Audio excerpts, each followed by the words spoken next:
this quick video, we're going to show you how to replace the shaded lenses on the sides of your Z4 welding grinding respirator. In the kit also comes a pair of blank inserts that you can replace.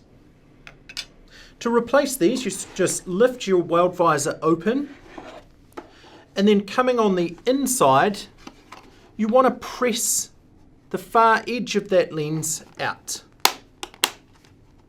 That'll allow that shade 5 lens to come out of your Z4. Once that's out, you can then replace it with the blank that just locates on the front edge of the Z4 along the green ADF retainer.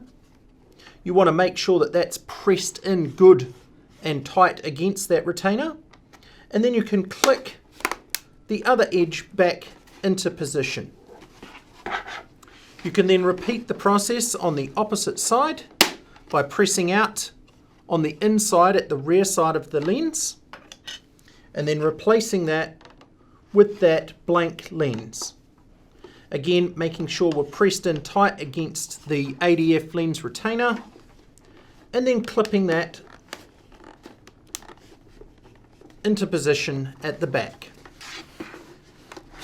And that's how to replace the shade 5 lenses with the included blank lenses on your Z4 welding grinding respirator.